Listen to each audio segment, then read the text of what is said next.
உயிரினங்களுக்கெல்லாம் ஒரே தாயாக விளங்குகின்ற அம்பிகை ஆதிபராசக்தியை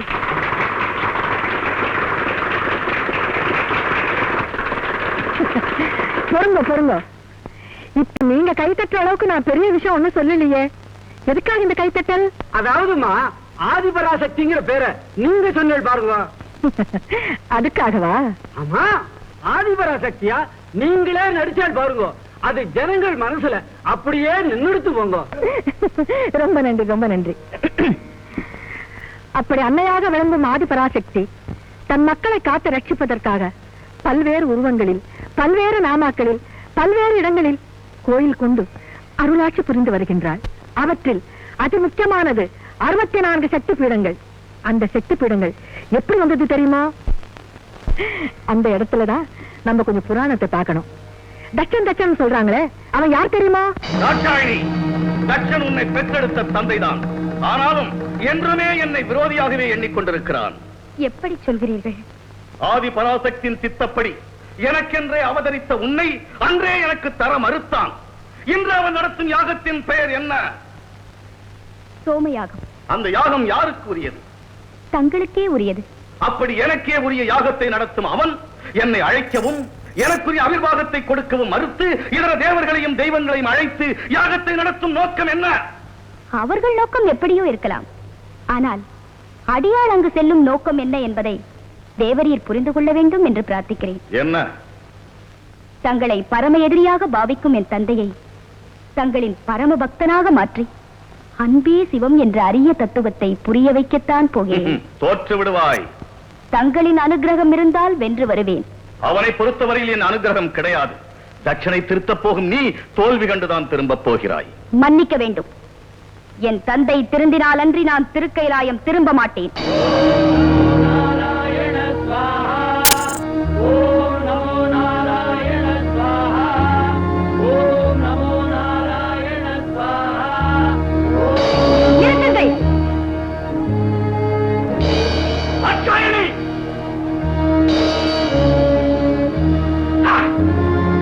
தந்தையை புறக்கணித்து பேயுடன் ஆடும் பித்தனோடு ஓடினாயே, மீண்டும் நீ இங்கு வரவோ நான் நடத்தும் இந்த யாகத்தை தடுத்து நிறுத்தவோ உனக்கு என்ன உரிமை இருக்கிறது?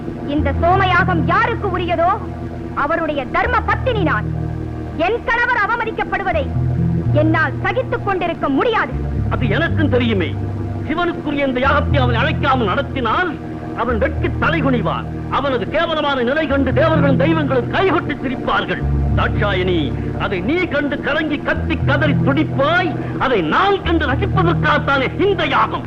தந்தையே, அழைக்காதே அப்படி. தட்சணே, மூவருக்கும் முதல்வனே, முக்கண் மூர்த்தியை, அன்பெனும் பிடிக்குள் அடங்கும் அருட்பெரும் ஜோதியை பணிந்தால் பெருவாழ்வு பெறுவீர். முதல்வனாம், மூர்த்தியாம், அருட்பெரும் ஜோதியாம் தாட்சாயணி, அவன் என்னை பொறுத்தவரையில் விளையன், கடையன், கடையன், மடையன். தட்சணே, முடிவாக கேட்கிறேன். என்னோடு திருக்கைலாயம் வந்து எம்பெருமானை யாகத்திற்கு அழைக்கப் போகிறீரா இல்லையா? பசித்தால் புலி கூட புல்லை உண்ணலாம். ஆனால் இந்த தட்சன் தாண்டவமாடும் அந்த ஆண்டியிடம் வரவே மாட்டான். அந்த காரியத்தில் தோல்வியுற்றாய் அல்லவா? துவண்ட மனத்தோடும் இருண்ட முகத்தோடும் திருக்கைலாயம் ஓடு. தட்சணே, நான் தோற்றுவிட்டால் திரும்பச் செல்வது திருக்கைலாயத்திற்கு அல்ல. வேறு எங்கு செல்வாய்? அக்னி சொரூபமான ஆதிபராசக்தியிடமிருந்து தோன்றிய நான் நீர் மூட்டியுள்ள இந்த அக்னி குண்டத்தில் இறங்கி அவளோடு ஐக்கியமாக போகிறேன்.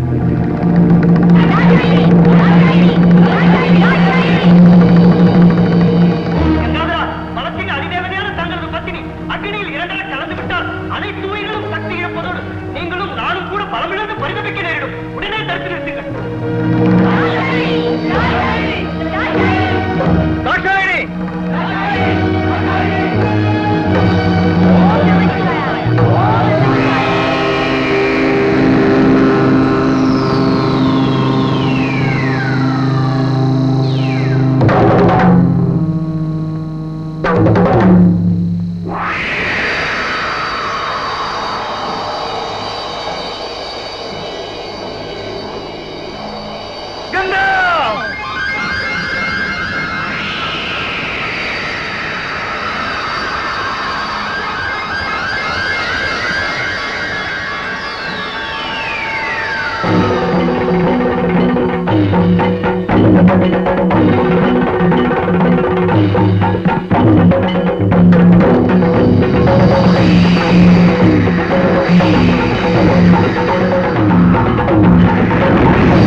தாட்சாயணியின் திருமேனி லட்சோப லட்சம் துண்டுகளாக சிதறி இந்த பிரபஞ்சத்தில் பரவி விழுந்தது.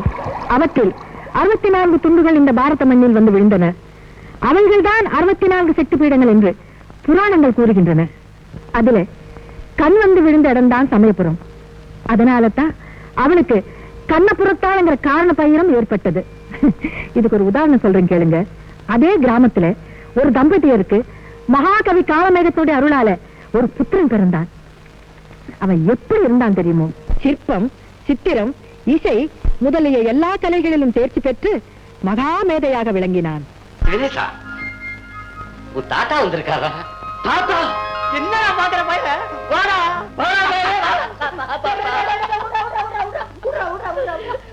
எப்ப தாத்தா வந்தீங்க? இப்பதான் பயல வந்தேன். ஆமா இங்க இருக்கிற இம்மாஞ்சனையும் நீதான் செஞ்சியா? இது என்னப்பா, நம்ம அம்மன் கோயிலுக்கு பக்கத்துலயே ஒரு சித்திர கூட வச்சிருக்கிறான். அங்கேயும் ஏராளமா இருக்குது. என்ன அழகு, என்ன அழகு, என்ன லட்சணம்! டே பயலே, ஒன்னொன்னு பாக்குறதுக்கு 2 கண்ணு பத்தாதுடா பயலே. தாத்தா, இந்த கலை நுணுக்கம் எல்லாம் 1000 கண்ணுடைய சமயவிரத்தம்மா எனக்கு போட்ட பிச்சை தாத்தா. ஆமாண்டாப்பா, ஆமா. ஏண்டாப்பா, இப்படி நல்ல நல்ல சிலையெல்லாம் செஞ்சு வீட்டுக்குள்ளேயே வச்சிருந்தா யாருக்கு பிரயோஜனம்? எல்லாத்தையும் எடுத்துக்கிட்டு போய் நம்ம மகாராஜா கிட்ட காட்டினா. தாத்தா, நம்ம மகாராஜா கலை உள்ளம் படைச்சவர் தான். கலைஞர்களுக்கெல்லாம் வாரி வாரி கொடுக்கிறவர் தான். ஆனா அவர் மனைவி விஷயத்துல அவர் நடந்துக்கிற முறை இருக்கு, அதை நினைச்சா என் மனசு கொஞ்சம் வேதனைப்படுது தாத்தா. என்ன அப்படி? தாத்தா, மகாராஜாவும் இளைஞர், மகாராணி இள வயசு பொண்ணு. அதோட இசை, நாட்டியம், நடனம் எல்லாத்துலயும் சரஸ்வதிக்கு சமானம்னு சொல்றாங்க. அவங்க மத்த எந்த ஆண்கள் கண்ணுலையும் பட்டுடக்கூடாதுங்கிறதுக்காக ஆயுள் கைதி மாதிரி அரண்மனைக்குள்ளே அடைச்சு வச்சிருக்காரு. இது நியாயமா தாத்தா? அடே அடே, அது ராசாவுக்கு சங்கதிடா. அட போ தாத்தா, மகாராணி நம்ம கோயிலுக்கு வந்தாங்க. மகாராஜா மகாராணி கோயிலுக்கு வர சத்தம் கேக்குது. ஏன் வந்தா என்ன? டேய் வாங்க. அட மூடா. அட மூடா. மூடா. டேய் என்னடா போறட்டு பையன். ஏண்டா டேய், இப்போ நம்ம மகாராஜாவை இந்த கூப்பிட்டு அனுப்பிச்சா நீ போவியா மாட்டியா? அவரா கூப்பிடுவாரு. இல்ல எங்க அம்மா சமயபுரத்தா நினைச்சா கூப்பிட வப்பா. அப்படியே கூப்பிட வச்சா நீ போவியா? போவே.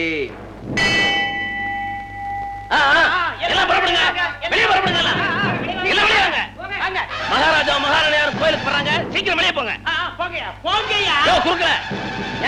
உமக்கு வேற தனியா சொல்லணுமா? புறப்படையா. மகாராணியாரே பூஜை பண்ணுவாங்களே, அதுக்கு வேண்டிய தெய்வங்கள்லாம் எடுத்து வச்சுட்டு இருக்கேன். வச்சுட்டு புறப்படையா.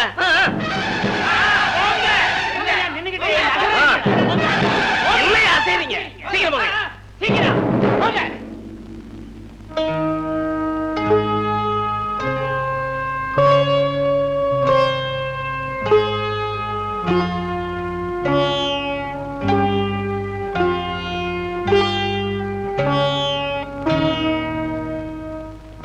வரலாம்.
ஆதி முதல் அந்தம் வரை அறிந்தவன் இல்லை, உன் அந்தரங்கம் என்னவென்று புரிந்தவன் இல்லை. ஆதி முதல் அந்தம் வரை அறிந்தவன் இல்லை, உன் அந்தரங்கம் என்னவென்று புரிந்தவன் இல்லை. அழகு எனும் சாகரத்தில் கடைந்தெடுத்த அமுதம், அதில் ஒரு துளிதான் உலகறியும் ஒழித்து வைத்தாய் முழுதும். உன் அழகை வடிப்பதற்கு உருவெடுத்தேன் தாயே.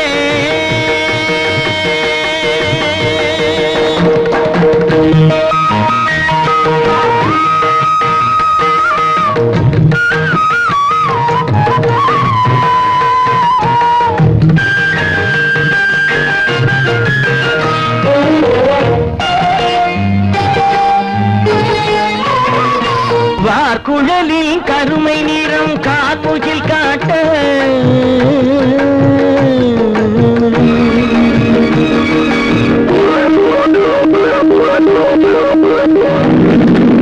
வார்குழலின் கருமை நிறம் கார்முகில் காட்ட, உன் வாயிதழின் இளம் சிவப்பை வான்கதிர்தான் தீட்ட.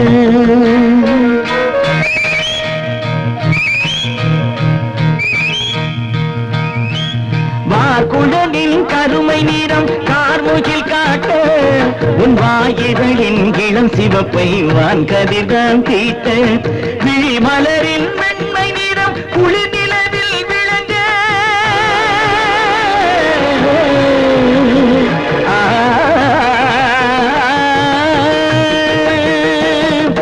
விழிமலரின் வெண்மை நிறம் குளிர் நிலவில் விளங்க, உன் உடல் படைத்த மென்மை எல்லாம் பூவினத்தில் துலங்க.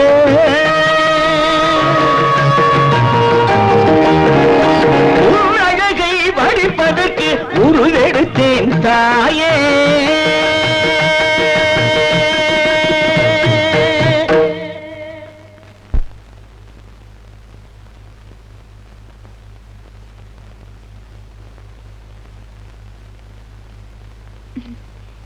இப்படி ஒரு தெய்வீக கானத்தை இதற்கு முன்னால் நீங்கள் கேட்டிருக்கிறீர்களா? இல்லை. இவ்வளவு குரல் இனிமை படைத்த பாடகர் நமது ஆஸ்தானத்தில் யாராவது இருக்கிறார்களா? ஒருவரும் இல்லை. அப்படி இருக்கும்போது இவரையே நமது ஆஸ்தான தலைமை பாடகராக நியமித்து விடலாமே. இவன் யாரோ, எந்த ஊரோ, என்ன பேரோ? பதவிக்குரிய திறமை இருக்கிறதா என்றுதான் பார்க்க வேண்டுமே தவிர, ஊர் பேரையெல்லாம் விசாரிப்பது உறவினர்களுக்கு பதவியை ஒதுக்கி வைக்கும் உபயோகமற்றவர்கள் செய்யும் காரியம் அல்லவா? இது தங்களுக்கும் தேவையா? சரி, நீ ரசித்து விட்டாய். அமைச்சரிடம் சொல்லி ஆவணம் செய்கிறேன். மன்னா, தங்கள் மனம் கவர்ந்த பாடகனை பற்றி பூரணமாக விசாரித்து விட்டேன். எப்படி? இசைத்துறையில் மட்டுமல்ல மன்னா, சிற்பம், சித்திரம், கவிதை முதலிய சகல கலைகளிலும் மாபெரும் மேதை என்று சொல்லுகிறார்கள். இத்தனைக்கும் மேலாக சமயபுரத்து அம்மையிடம் பக்தியும் எல்லையற்ற ஈடுபாடு உண்டென்றும் சொல்லுகிறார்கள். அப்படியானால் அமைச்சரே, அவனை நமது அரசவை தலைமை கலைஞராக நியமித்து விடலாமே. என்ன? அவனை அந்நிலைக்கு கொண்டு வர இப்போது இருக்கும் நமது அரசவை கலைஞர்களும் புலவர்களும் சம்மதிப்பார்களா? அவனையும் அவர்களையும் மோதவிட்டால் முடிவெடுத்து விடலாம். ஆவண செய்யுங்கள்.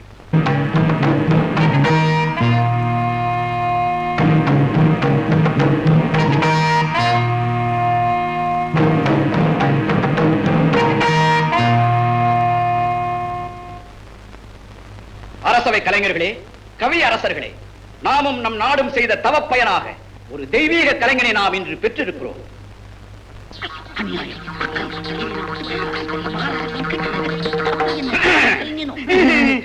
சிற்பம், சித்திரம், இசை இவை எல்லாவற்றிலுமே பூரணம் பெற்று நிறைகுடமாக விளங்கும் இளம் கலைஞர் சிவநேசனை நமது அரசவை தலைமை கலைஞராக நியமிக்க முடிவெடுத்துள்ளோம். மன்னிக்க வேண்டும் மன்னவா, இன்று வரை யார் என்று தெரியாமல் எங்கோ கிடந்த இந்த சிவநேசனை எங்களையும் வைத்துக் கொண்டு தாங்கள் நிறைகுடம் என்று புகழ் மாலை சூட்டியது எங்களை கேவலப்படுத்தியதாக தோன்றுகிறது. மிக கேவலப்படுத்தியதாக தோன்றுகிறது. அடு கேவலப்படுத்தியதாக தோன்றுகிறது. மன்னர் பெருமானே, இந்த புலவர்களின் கேள்விக்கு பதிலளிக்கும் சந்தர்ப்பத்தை எளியனுக்கு வழங்க வேண்டுமென பணிவன்போடு விண்ணப்பிக்கின்றேன். தாராளமாக சொல்லலாம். மிக்க நன்றி. என் வணக்கத்திற்குரிய புலவர் பெருமக்களே, மன்னர் என்னை நிறைகுடம் என்று சொன்ன அதே நேரத்தில் இங்கிருக்கின்ற உங்களில் யாரையும் அவர் குறைகுடம் என்று சொல்லவில்லையே. அப்படியானால் நாங்களும் நிறைகுடம் தான் என்பதை மன்னர் ஏற்றுக்கொள்ளுகின்றாரா? கொள்ளுகின்றாரா? ரொம்பவும் ஆத்திரப்படாதீரும் ஐயா. பேசுவது மன்னர் முன்னால். விடும் ஐயா. கற்றோருக்கு சென்றவிடமெல்லாம் சிறப்பு. சிறப்பு கற்றோருக்கு தானே ஐயா. கற்றோர் இல்லாதவரை நமக்குத்தானே ஐயா. புலவர் பெருமக்களே, ஏன் உங்களுக்குள் இத்தனை சர்ச்சை? நீங்கள் அனைவருமே நிறைகுடம் தான் என்பதை நான் உளமாற ஏற்றுக்கொள்கிறேன். எங்களுக்கு அது போதும். ஆனாலும் மன்னவா, பழைய நிறைகுடங்களாக நாங்கள் இத்தனை பேர் இருக்கும் போது புதிதாக வந்த ஒரு நிறைகுடத்திற்கு தலைமை பதவி வழங்குவதில் என்ன நியாயம் இருக்கின்றது? தலைமை பதவிக்கு வேறு என்னதான் தகுதி வேண்டும் என்று நீங்கள் எதிர்பார்க்கிறீர்கள்? மன்னா, ஓர் ஓவிய கலைஞன் அவன் தன் வாழ்நாளில் என்றுமே பார்த்திராத ஒருவனுடைய பெருவிரல் ரேகையை கொண்டு அந்த ரேகைக்குரியவரின் முழு உருவத்தையும் அங்கலட்சணம் பிசகாமல் அளவும் குறையாமல் தீட்டிவிட முடியும் என்று சிற்ப சாஸ்திரம் ஆணித்தரமாக பறைசாற்றுவதாக நாங்கள் அறிகிறோம். அப்படிப்பட்ட ஒரு சாதனையை இவரால் நிகழ்த்த ஆகுமா? என்ன சவாலை ஏற்றுக்கொள்ளலாமா? ஏற்றுக்கொள்ளலாம். ஆனால் ஒன்று, பாவம், இவர்கள் பெருவிரல் ரேகை வரைதான் அறிந்திருக்கிறார்கள். முன்பின் பார்த்திராத ஒருவருடைய ஒரே ஒரு தலைமுடியை கொண்டு அதன் முழு உருவத்தையும் சித்திரமாக வரைந்து காட்ட முடியும். அப்படிப்பட்ட ஒரு கலை நுணுக்கத்தை என் தாய் சமயபுரத்தாள் எனக்கு அருளி இருக்கிறாள். ஆணையிட்டால் நிரூபிக்கிறேன். விந்தையாக இருக்கிறதே. சரி புலவர்களே, இந்த பரீட்சை நடத்தும் முழு பொறுப்பையும் உங்களிடமே விட்டு விடுகிறேன்.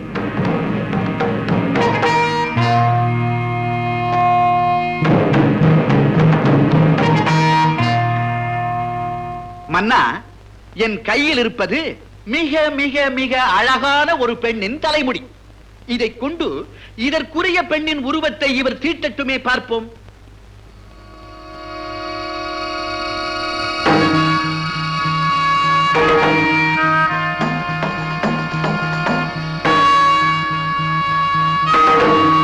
ஜெயிச்சிருவானோ?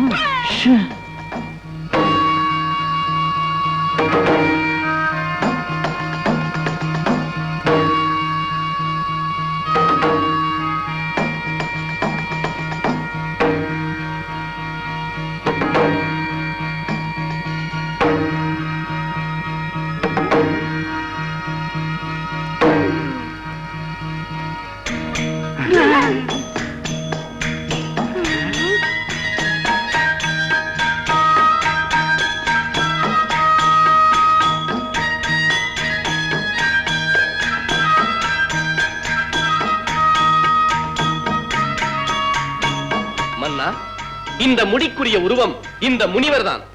சரிதானா என்று கேளுங்கள். என்ன சிவனேசர் சொல்வது ரொம்ப ரொம்ப சரி. பரீட்சிப்பதற்காக பெண் என்று பொய் சொன்னோம். பரீட்சிக்கும் போது பொய் சொல்வதில் தவறே இல்லை. ஆனால் உருவம் தத்துவமாக இருக்கிறதா? மிக மிக சரியாக இருக்கிறது.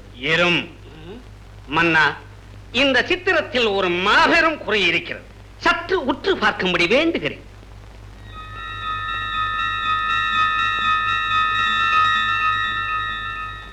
எந்த குறையும் இருப்பதாக எனக்கு தெரியவில்லையே. மன்னா, தீட்டப்பட்ட உருவம் ஆனா பெண்ணா என்பதற்கு போதுமான விளக்கம் இல்லை. அறிவு இருக்கிறதா உமக்கு? முழநீள தாடி வரைந்திருப்பதிலிருந்து அது ஆண்தான் என்பது புரியவில்லையா உமக்கு? புத்தி. இந்த முனிவரை நான் பார்க்க வேண்டுமே. ஆணை, அழைத்து வாருங்கள்.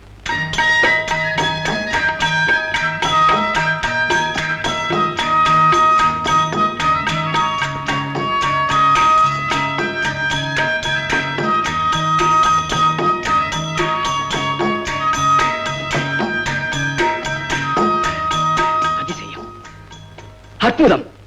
புலவர்களே, சிவனேசர் தலைமை பதவிக்கு தகுதி பெற்றிருக்கிறார் என்பதை இப்போதாவது ஒப்புக்கொள்கிறீர்களா? ஒப்புக்கொள்கிறோம். ஆனாலும் என்னையா ஆனாலும்? மன்னிக்க வேண்டும் மன்னா, ஒரு முடியை கொண்டே முழு உருவத்தையும் தீட்டிவிட முடியும் என்பதை இப்போதுதான் நாங்கள் கேள்விப்படுகிறோம். ஆனாலும் சிவனேசன் அதை நிரூபித்து விட்டார். இதில் எங்களுடைய குழப்பம் என்னவென்றால், நாங்கள் பரம ரகசியமாக செய்திருந்த இந்த ஏற்பாட்டை எங்களுக்குள் யாரோ ஒரு கருங்காலி கவிஞன் இருந்து இந்த முனிவரை முன்கூட்டியே சிவனேசருக்கு காட்டிக் கொடுத்து விட்டானோ என்பதுதான். சரி சரி, நீங்களே குழப்பத்திற்கு ஆளாகிவிட்டதால் இதே போன்ற இன்னொரு பரீட்சையை நாளைய தினம் இதே சபையில் நானே நடத்துகிறேன். சிவனேசரே, இதுவும் ஒரு முனிவருடைய முடிதான். இதைக் கொண்டு இதற்குரியவரை தீட்டும் பார்ப்போம்.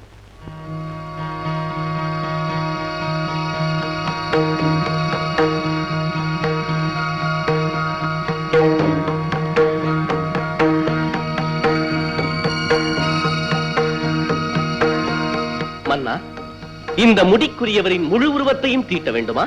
வேண்டாம், முகத்தை மட்டும் தீட்டினால் போதும்.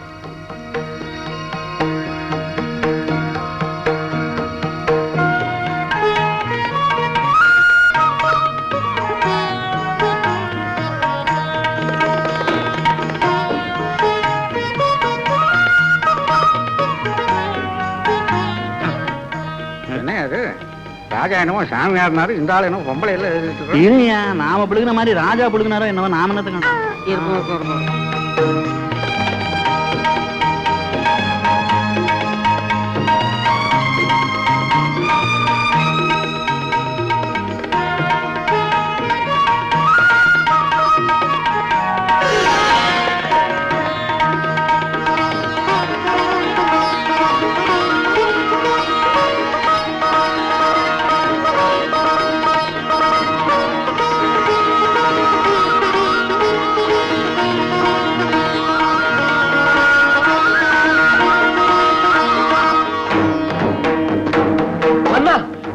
மன்னா, என்ன இது?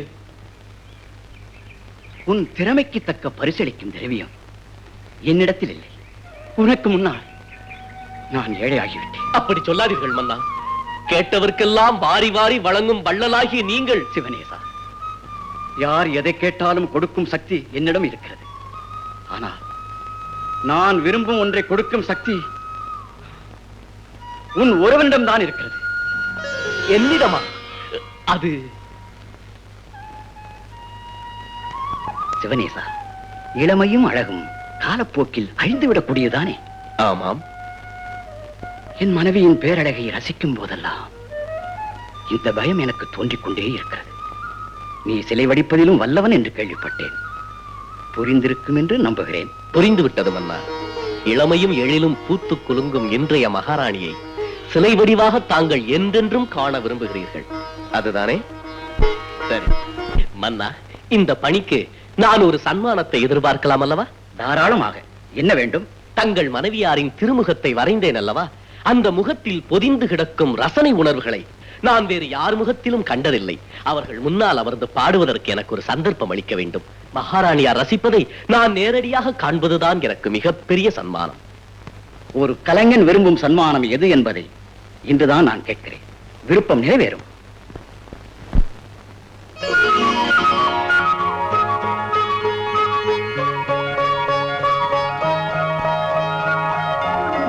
உமாதேவி, என்ன இது? சித்திரத்தைக் கண்டு நீயும் சித்திரமாகி விட்டாய். நினைக்கவே முடியாத அற்புதம் நிகழ்ந்து விட்டால் நாம் நினைவிழந்துதானே நிற்க வேண்டியிருக்கிறது. ஒரே ஒரு முடியை கொண்டே இப்படி ஒரு சித்திரமா? இந்த சந்தேகம் எனக்கே எழுந்தது. ஆனாலும் இந்த பரீட்சையை நடத்தியவனே நான் ஆயிற்றே. அம்பிகையின் பரிபூர்ண அனுகிரகம் இருந்தால் அன்றி இப்படி ஒரு சாதனையை நிகழ்த்தவே முடியாது. ஆமாம், அந்த தெய்வீக கலைஞனுக்கு என்ன பரிசு கொடுத்தீர்கள்? இந்த விஷயத்தில் எனக்கு பெரும் குழப்பம் ஏற்பட்டது. ஆனாலும் இதுவரை யாரும் என்னிடம் கேட்காத, கேட்கவும் முடியாத ஒன்றை அவனே என்னிடம் கேட்டுவிட்டான். நானும் உடனே சம்மதித்து விட்டேன். அது என்னவென்று நான் தெரிந்து கொள்வதில் தங்களுக்கொன்றும் ஆட்சேபணம் இல்லையே. அப்படி ஒன்றும் இல்லை. அதாவது உன்னுடைய முகத்தை வரைந்ததும் அந்த முகத்தில் பொதிந்து கிடக்கும் ரசிகத்தன்மையின் பாவத்தை கண்டு உனக்கு நேராக அமர்ந்து பாட வேண்டும் என்று கேட்டான். பிந்தையாக இருக்கிறதே. எது? சமநிலையில் உள்ள கலைஞானம் படைத்தவர்களுக்கு விருப்பமும் ஒரே மாதிரி தோன்றுவதுதான். அப்படி என்றால் ஆலயத்தில் அவருடைய பாடலை கேட்ட பிறகு நேரடியாகவே அவருடைய இசை கேட்க வேண்டும் என்ற விருப்பம் அன்றே எனக்கும் உதித்தது. ஆனால்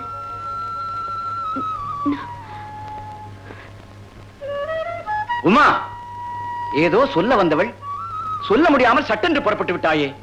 என்ன அது? என்ன விஷயம்? சொல். எந்த ஆண்களின் கண்ணிலும் படவிடாமல் என்னை இப்படி அடைத்து வைத்திருக்கிறீர்களே, அது ஏன்? தங்க விக்கிரகத்தை பாதுகாப்பாகத்தான் வைக்க வேண்டும். நான் கேட்டது உயிர் துடிப்புள்ள ஒரு ஜீவனை பற்றி. தாங்கள் சொன்ன உதாரணம் உயிரே இல்லாத வெறும் உலோகத்தை பற்றி.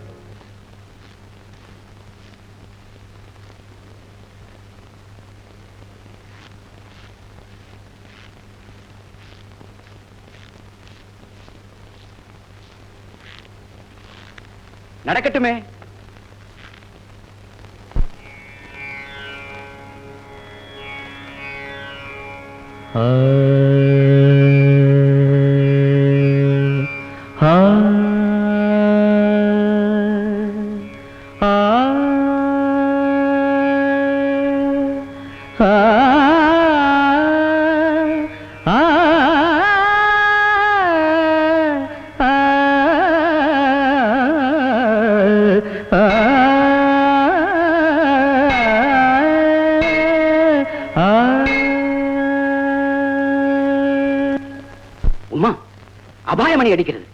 நான் சென்று என்னவென்று கண்டு வருகிறேன். அவர் தொடர்ந்து பாடிக்கொண்டிருக்கட்டும்.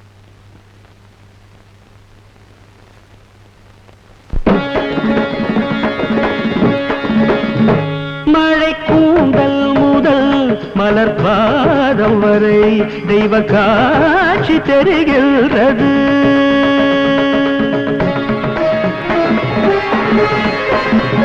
மழை கூந்தல் முதல் மலர் பாதம் வரை தெய்வ காட்சி தெரிகின்றது.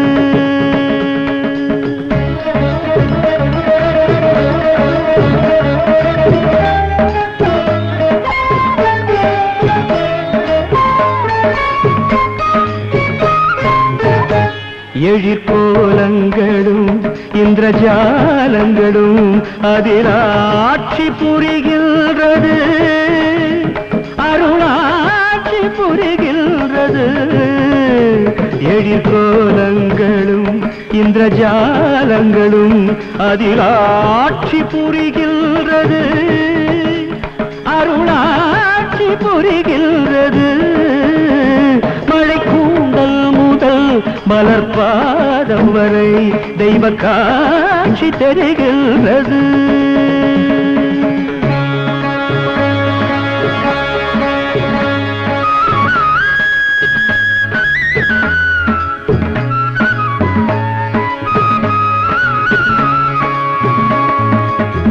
இளம்பிறை முதல் மீது எழுதியதில் கண்டேன் இமைகளின் நிழலோரம் எரிதழல் விழி கண்டே. குளம் வளர்கமலம் போல் கமலம் போல் குளம் வளர்கமலம் போல் குவியிதழ் மடல் கண்டே. முதல் கண்டே விழி கண்டே.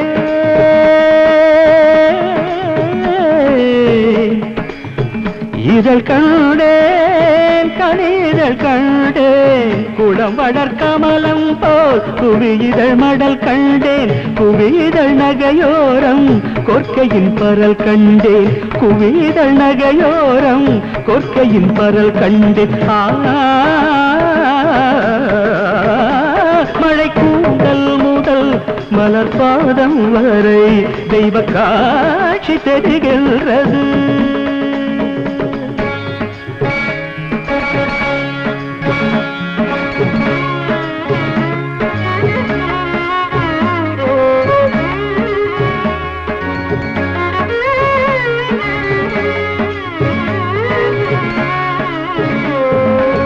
வலம் புரி சங்காக வஞ்சியின் கழுத்தாட.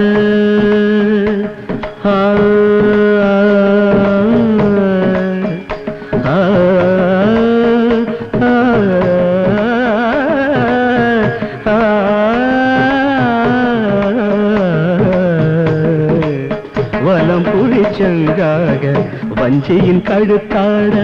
ஒரு கனி குறைவாக முக்கனி எழுந்தாட. ஒரு கனி குறைவாக முக்கனி எழுந்தாட. மேகலை நகையாட மெல்லிய இடையாட. வாழையின் மடல் கேட்டு வாங்கிய தொடையாட. மேகலை நகையாட மெல்லிய இடையாட. வாழையின் மடல் கேட்டு வாங்கிய தொடையாட. மேனியில் எதை சொல்ல நான் அதில் எதை தள்ள. நான் படைத்த ஞானமெல்லாம் வாய்ப்புதைத்து நின்றதென்ன.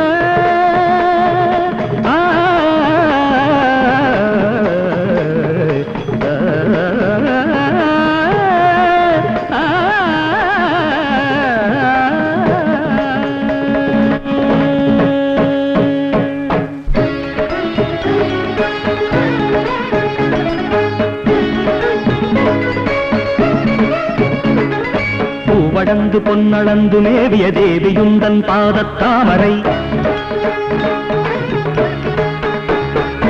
தேவரென்ன மூவரென்ன யாவரும் தேடி நிற்கும் வேதத்தாமரை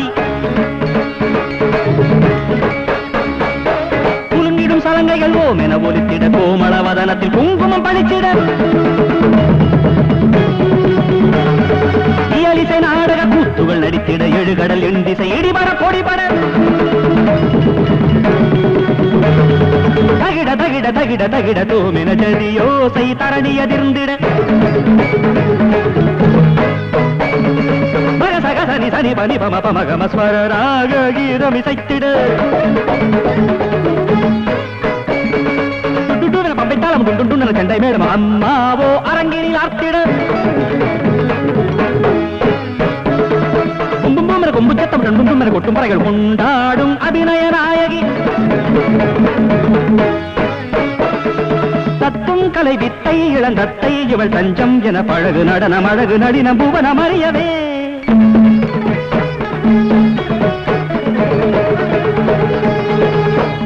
அலைமகளும் அடிபணிய கலைமகளும் கவி பொழிய மலைமகளின் திருநடனம் வாழ்க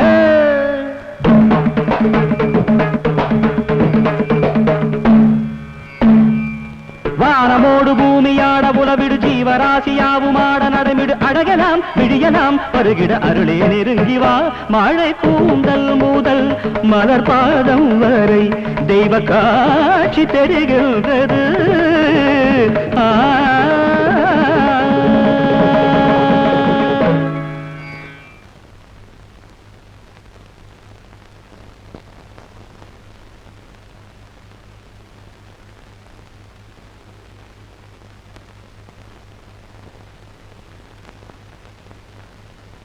என்ன குழப்பம்? ஒன்றுமில்லை தாயே. பயம் ஒன்றும் வேண்டாம். எதுவாக இருந்தாலும் தெளிவாக தைரியமாக இப்படி வந்து சொல்லலாம்.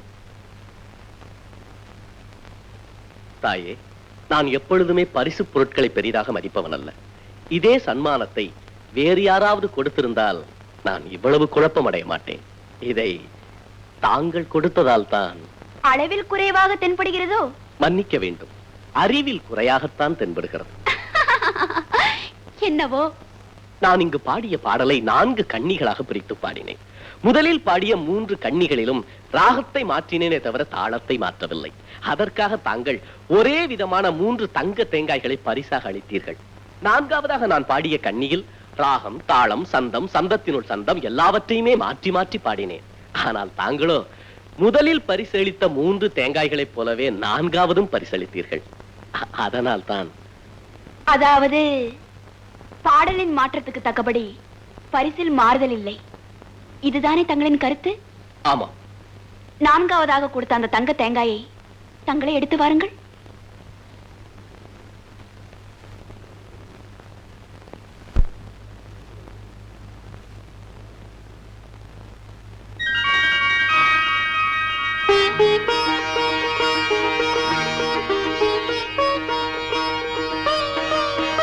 இந்த வைரங்களும் முத்துக்களும் முதலில் கொடுத்த 3 தங்க தேங்காய்களிலும் இல்லை.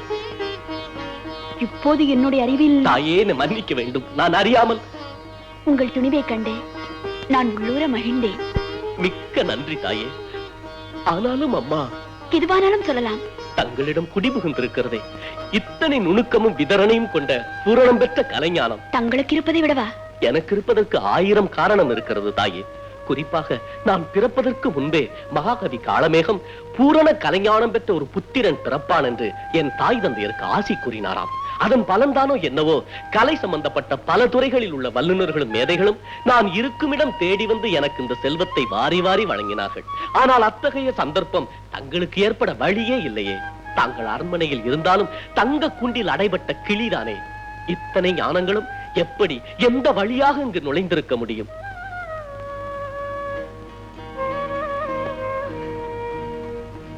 வாருங்கள்.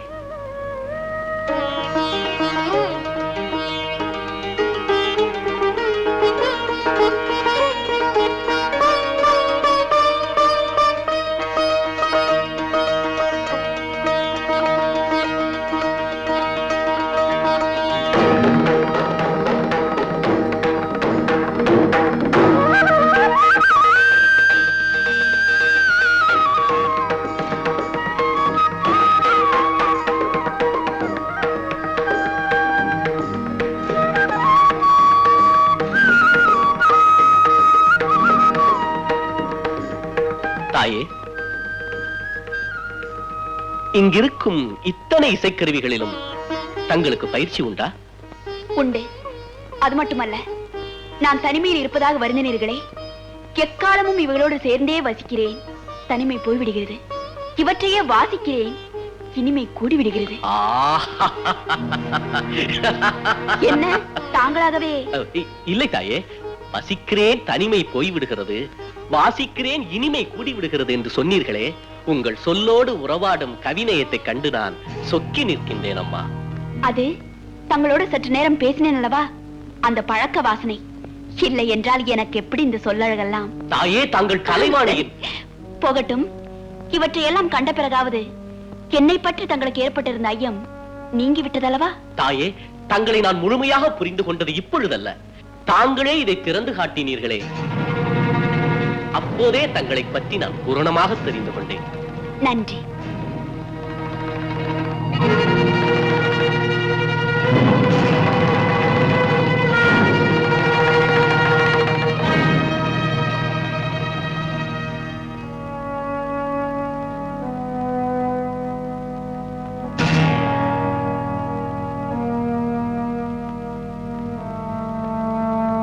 மகாராணி அவர்களே, நான் விடைபெறுகிறேன். மன்னர் வந்தவுடன் போகலாமே? அது வந்துவிட்டார். நல்ல தருணத்தில் போய்விட்டீர்களே. என்ன? சிவனேசர் இசையை மழையாகவே பொழிந்து விட்டார். வேண்டுமானால் இன்னொரு முறை. வேண்டாம். எனக்கு என்ன, நான் எப்பொழுது வேண்டுமானாலும் கேட்டுக்கொள்ளலாம். எனக்கு உத்தரவு தாருங்கள் மன்னா. போகலாமே.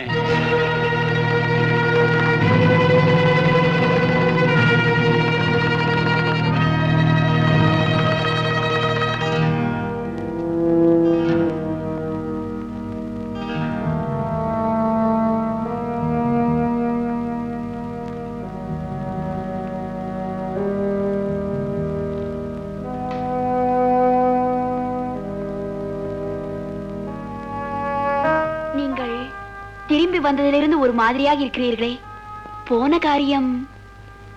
நான் போனதே ஆபத்தான காரியம்தான். என்ன அப்படி? அமைச்சரை நாகம் தீண்டியதாக செய்தி வந்தது. செய்தி வந்தது என்றால்? நான் சென்று விசாரித்தேன்.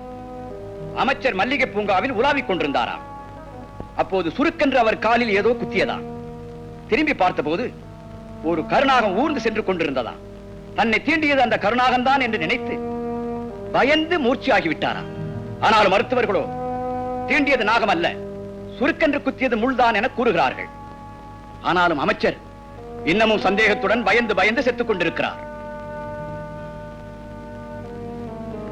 சந்தேகத்தால் செத்துக் கொண்டிருப்பவர் அமைச்சர் தானே? ஏன் அப்படி கேட்கிறாய்? இல்லை, தாங்கள் திரும்பி வந்ததிலிருந்து கலவரம் நிறைந்த கண்களையும் கடுகடுப்பான பேச்சையும் கவனிக்கும் போது கருணாகத்தை கண்டவரும் அது தன்னை தீண்டி இருக்குமோ என்ற சந்தேகத்தால் செத்துக் கொண்டிருப்பவரும் தாங்கள் தானோ என்ற பயம் எனக்கு ஏற்பட்டு விட்டது.